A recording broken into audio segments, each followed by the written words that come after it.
आप देखोगे बॉलीवुड की दुनिया में कलिमा पढ़ने वाला नजर आएगा। दुनियावी एतबार से अगर आप देखोगे बिजनेस के अंदर, तो हमारे भारत के अंदर, तुम्हारे शहर लखनऊ के अंदर, उत्तर प्रदेश के अंदर सबसे बड़ा मॉल जिसके ऊपर अभी विवादित झगड़े भी चले, कौन सा? लुलु मॉल। कौन है उसका ऑनर? कौन है? एक कलमा पढ़ने वाला। कहां का? केरला का, जो दुबई के अंदर सेटल्ड है। दुबई की शहरियत उनको मिल चुकी है। कहां कहां देखोगे, कहां कहां से मुसलमानों का नाम निकालोगे? इन तमाम चीजों को एक तरफ करो। इंडिया गेट में 65,000 अगर किसी का नाम है तो मुस्लिम फ्रीडम फाइटर का नाम, वहां पर भी मुसलमान नजर आएगा। जनाब एमपी साहब, आपकी जुबान से ये बात अच्छी नहीं लगती है वर्मा साहब।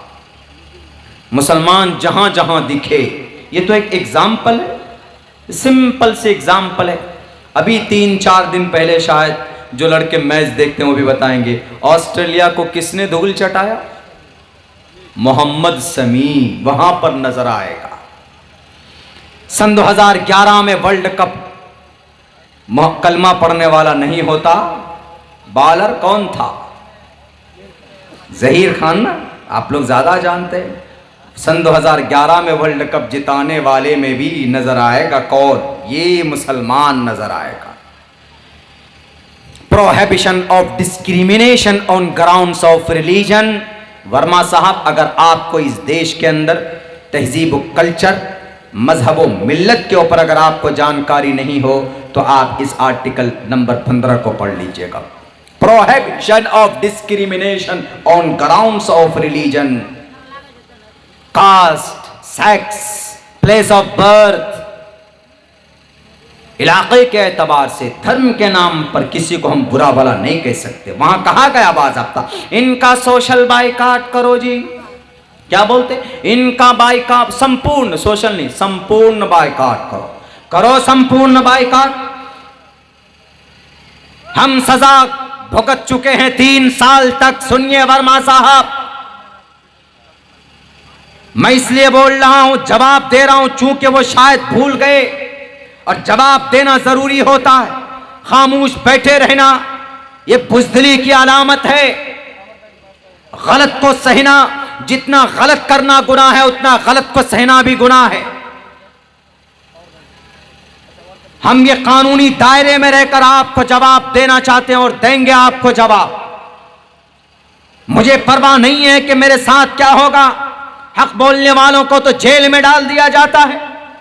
लिस्ट तैयार किया गया, किसी के ऊपर 376 डालकर, रेप केस डालकर, और किसी के अंदर जनाब देशद्रोही का केस डालकर, डालो कितनों को डालोगे? तारीख रकम होगी। इस देश को अगर हमारे जेल जाने से अगर देश तरक्की करता है तो हम जैसे 100 नौजवान जेल के अंदर जाने के लिए तैयार। लेकिन आप जैसे लुटेरों की वजह से एक मखसूस कम्युनिटी को टारगेट करना, it's not good thing, it's a very bad thing, it's very dangerous for our nation, it's very harmful for our nation, for humanity. इंसानियत के लिए खतरा है, हमारे इस देश के लिए खतरा है। और सुनो, संपूर्ण बाइकाट करना चाहते हो। 3 साल तक हमारे नबी रहे थे, 3 साल। हमारे सोशल बाइकाट करने से अगर हमारा देश ऊपर जाता है, हमारे नोट के अंदर बढ़ोतरी होती, डॉलर कमजोर होता है, हमारी नोट और हमारी करेंसी मजबूत होती है, तो करो हमारा बाइकाट। हम तैयार हैं इस सजा को खेपने के लिए, बर्दाश्त करने के लिए। लेकिन पूरी दुनिया जानती, आप जैसे एक जिम्मेदार व्यक्ति की वजह से, आप जैसे मेंबर ऑफ पार्लियामेंट की वजह से, जो अपने बाप की मेहनत में, अपने अब्बा की विरासत में आपको कुर्सी इख्तिदार पर बिठाया गया है, वरना आपके अंदर कोई ऐसी स्किल्स नहीं है, आपके अंदर कोई ऐसी सलाहियत नहीं है जो कुर्सी इख्तिदार पर आपको बिठाया जाता। कभी मारने की बात करते हैं आप, कभी भगाने की बात करते हैं आप।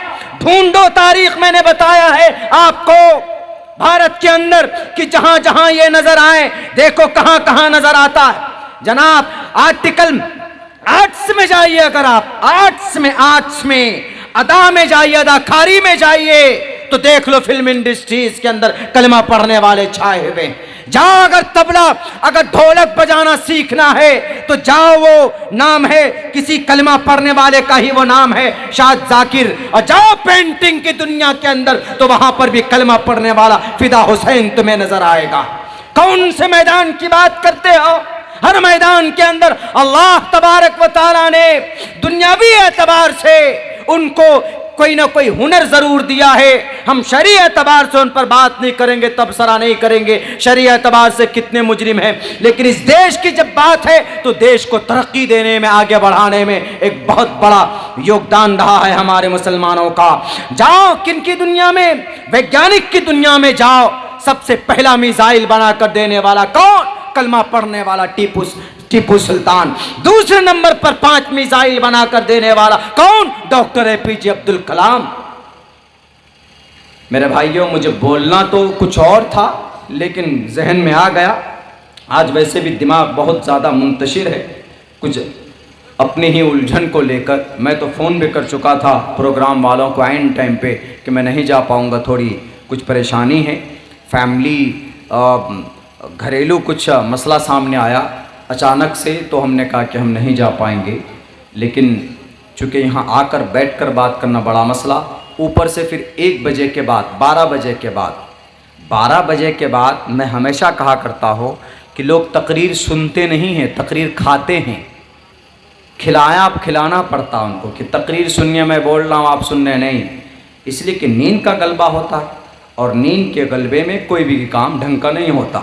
जितने भी एक्सीडेंट होते हैं उनमें से 80% एक्सीडेंट नींद की वजह से होता है।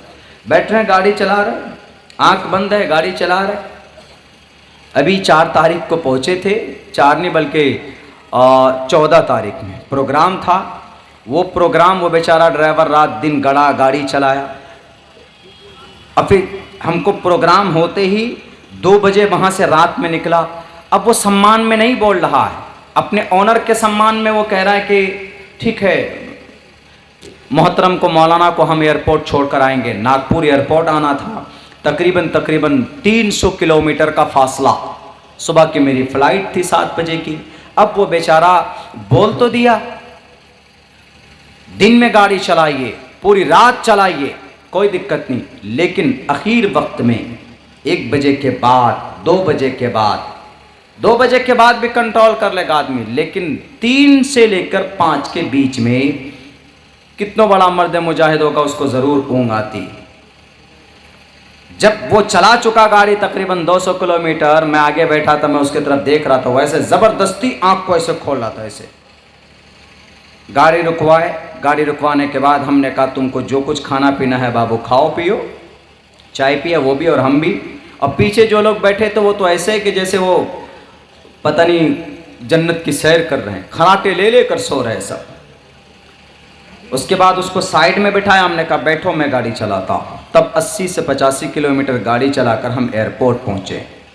चूँकि नींद एक ऐसा पहलवान है, आप इससे जीत नहीं सकते। आप नींद आएगी तो क्या करेंगे, उससे जीतने के लिए मुँह धो लेंगे जाके, मुँह धोकर उसके बाद फिर 10-15-20 मिनट के बाद फिर आ जाएगी। तो ये वक्त ऐसा होता है कि इस वक्त में तकरीर करना लंबे वक्त के लिए बड़ा मरहला सामने आ जाता है, क्योंकि कुछ लोग बैठे हैं, कुछ लोग लेटे हैं, बच्चे तो आराम से सपने में किसी और दुनिया में भी चले गए सोने वाले। तो तकरीर भी जो सामने वाला जो कुछ बोल पाता है वो हम अपने से नहीं बोल पाते। हमारा जो मिजाज बनता है, हमारे अंदर जो बोलने की कैपेसिटी आती है, नए मज़ामीन आते हैं, अच्छी बातें आती है, वो आपकी तवज्जो की वजह से आती। जब मजमा पूरा भरा रहता है, एक सार मजमा होता है, तो फिर बात करने का मज़ा आता है। मजलिस की तरतीब और तरीक़ा और अदब वही होता है। ये तो मजबूरन चल रहा है चूँकि आखिर वक्त। और फिर देखिए ये नेचुरली चीज़ है, आप 12 बजे के बाद ये चाहेंगे कि वैसा मजमा मिले, आप 100 वॉलंटियर लगा दीजिए चारों कोने में डंडा लेकर के, मशीन गन लेकर के। 12-1 बजे के बाद वॉलंटियर ही गायब हो जाएगा। कहीं पर भी ऐसा नहीं होता, बहुत मुश्किल से कहीं कहीं पर रुक पाते हैं लोग। तो बहरकैफ ये बहुत ज़रूरी बातें थी, चूँकि हमारे ये यूट्यूब वाले भाई साहब सब बहुत हैं। एक ही वीडियो है, मेरे ख्याल से 70-80 मोबाइल, सब डालेंगे, कम से कम कोई एक यूट्यूब की कोई एक वीडियो तो पहुँचेगा मोहतरम वर्मा साहब तक। और हमारी बहन, वो अलीगढ़ की बहन है, वो शायद भारतीय जनता पार्टी की कोई रुकन है वो, तो उसने अभी ये दुर्गा पूजा में ये हरकत की। आज मुझे किसी ने भेजा कि मौलाना इसके ऊपर शरई एतबार से क्या मसला बनता है, आप लोगों के सामने पेश कीजिए। तो हमने ओपनली बता दिया है कि किसी मुसलमान को ये जायज़ नहीं है कि वो किसी कौम की मशाबहत इख्तियार करे, भले ही दिल से 100 नंबर 100% वो एक अल्लाह को मानता हो, 100%, लेकिन वो भजन नहीं गा सकते। ओम भूर्भुवस्वाहा तत्सवितुर्वरेण्यं भर्गो दिवस धीमहि धियो यो नः प्रचोदयात् नहीं पढ़ सकता। एकम ब्रह्म द्वितीय नास्ते नैना नास्ते किंचन एकम एवं अद्वैतम। इस पर डॉक्टर जाकिर नाइक साहब का बड़ा एक्सप्लेन है, उनकी एक बुक है अद्दावा, इंग्लिश में इतनी मोटी है, डॉक्टर साहब की मेरे पास है, उन्होंने इसमें एक्सप्लेन किया है बिल्कुल सेम जो कलीमा का मतलब है वो इसका। तो अब कोई आदमी कल ये कहे कि मौलाना हम तो यही पढ़ेंगे कलीमे की जगह, ला इलाहा इल्लल्लाह छोड़ो, अब नई चीज आई है कम ब्रह्म द्वितीयो नास्ते, यही पढ़ो, नहीं पढ़ सकते। क्यों? क्योंकि ये वो लोग पढ़ते हैं जो देवी देवताओं को पूजते हैं। भगवान का मतलब हमने किसी जमाने में इसका एक्सप्लेन किया था, भगवान का मतलब क्या होता है? भाग्यवान, किस्मतों वाला। चूंकि ईश्वर किस्मत का मालिक है तो इसलिए उसको भाग्यवान भगवान बोल देते हैं। तो आप ये कहेंगे कि मौलाना भगवान का मतलब आप अल्लाह ही तर्जमा कर रहे हैं, तो हम आज से भगवान बोलेंगे? नहीं बोल सकते। क्यों? भगवान वो बोलते हैं जिनका मुशरिकाना अकीदा है, जिनका 30 या 33 करोड़ देवी देवताओं का अकीदा है, वो बोलते हैं, इसलिए मना है इस्लाम में, इसलिए आप नहीं बोल सकते हैं। आप किसी मंदिर में जाकर टुन टुन टुन टुन करके घंटी बजा नहीं सकते। आप कहेंगे कि हम तो घंटी वैसे बजाए दिखाने के लिए मौलाना, लोगों को जमा करने के लिए, वरना दिल में तो हमारे अंदर जो अहमियत है वो अजान की है, हम अजान को मानते हैं, अजान के कलिमा भी याद है। नहीं कर सकते। क्यों? क्योंकि घंटी वो बजाते हैं जो देवी देवताओं को, मूर्ति पूजा को जो एतकाद और बिलीव करते हैं वो करते हैं। इसलिए you are not able and you are not allowed, आपको परमिशन नहीं है अकॉर्डिंग टू द इस्लामिक शरीय, कुरान और हदीस की रोशनी के अंदर। क्यों? ये अगयार लोग करते हैं। मेरे भाइयों, मेरे साथियों, वक्त भी बहुत हो चुका है, ज़हनी एतबार से बहुत परेशानी हो रही है। कोई और मुक़र्रिर हैं तो उसको बुलाइए, 2:30 बजे के बाद में बात करना थोड़ा बड़ा मसला हो जाता है। इसीलिए ये मुख्तसर सी बात आप लोगों के सामने हमने पेश की है।